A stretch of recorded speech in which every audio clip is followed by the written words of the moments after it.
প্রিয় দেশবাসী, দেশের শিশু, কিশোর কিশোরী, তরুণ তরুণী, ছাত্রছাত্রী, বয়স্ক বৃদ্ধ, পুরুষ মহিলা সবাইকে আমার সালাম জানাচ্ছি। আসসালামু আলাইকুম। বক্তব্যের শুরুতে আমি গভীর শ্রদ্ধা জানাচ্ছি জুলাই আগস্ট মাসে ফ্যাসিবাদের বিরুদ্ধে ছাত্র শ্রমিক জনতার অভ্যুত্থানে নিহত সকল শহীদের প্রতি। আমি আরও স্মরণ করছি তাদের যারা ফ্যাসিবাদী শক্তির প্রাণঘাতী অস্ত্রের সামনে হিমালয়ের মতো দাঁড়িয়ে অন্যায়ের প্রতিবাদ করে মৃত্যুকে আলিঙ্গন করেছে, আহত হয়েছে, পঙ্গুত্ব বরণ করেছে, হারিয়েছে তাদের চোখের দৃষ্টি। সেই সব বীরদের স্মরণ করছি যারা মিথ্যাচার, লুটপাট, স্বৈরতন্ত্রের বিরুদ্ধে এক দফা দাবি নিয়ে দাঁড়িয়েছিল। কৃতজ্ঞতা চিত্তে স্মরণ করছি আপনাদের ভাই বোনদের, আপনাদের সন্তানদের যারা এই বিপ্লবে অংশগ্রহণ করেছিল। প্রিয় দেশবাসী, আমি আগেও জানিয়েছি, আবারও জানাচ্ছি, গণ অভ্যুত্থানে সকল শহীদের পরিবারকে পুনর্বাসন করা হবে। সকল আহত শিক্ষার্থী, শ্রমিক জনতার চিকিৎসার সম্পূর্ণ ব্যয় সরকার বহন করবে।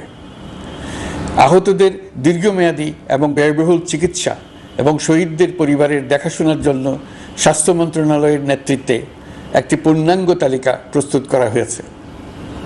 এখন এই নতুন তথ্য পাওয়ার ভিত্তিতে এই তালিকা হালনাগাদ করা হতে থাকবে।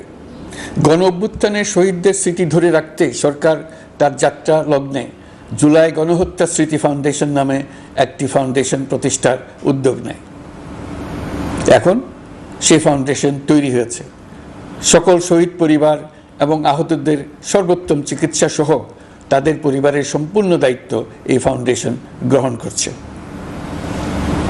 এই ফাউন্ডেশনে দান করার জন্য দেশের সকল মানুষ এবং বিদেশে অবস্থানরত বাংলাদেশিদের আমরা আহ্বান জানাচ্ছি।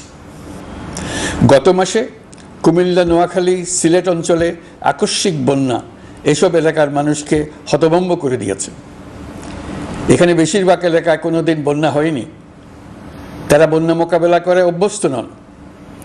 দেশপ্রেমিক সশস্ত্র বাহিনী তাৎক্ষণিকভাবে বন্যা আক্রান্ত সবাইকে রক্ষার জন্য এগিয়ে আসে।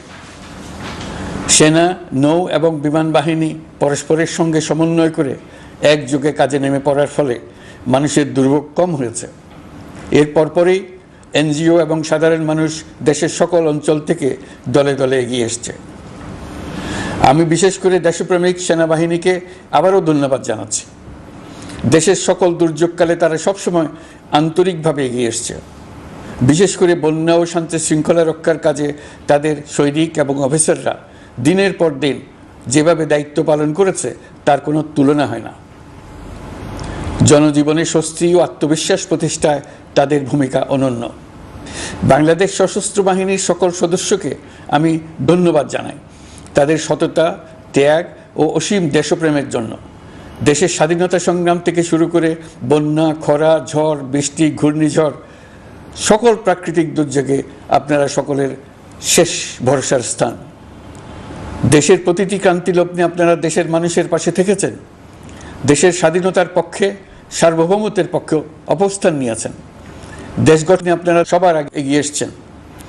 বিগত জুলাই হতে শুরু হওয়া গণ অভ্যুত্থান, বন্যা, নিরাপত্তা প্রদান, অস্ত্র উদ্ধার সহ সকল কার্যক্রমে আপনারা সফলভাবে দিনরাত কাজ করে যাচ্ছেন।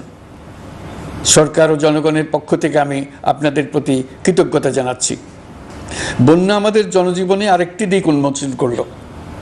দেশের সকল জায়গায় মানুষের সক্রিয় সহানুভূতির জোয়ার উঠেছিল অবিশ্বাস্য মাত্রায়।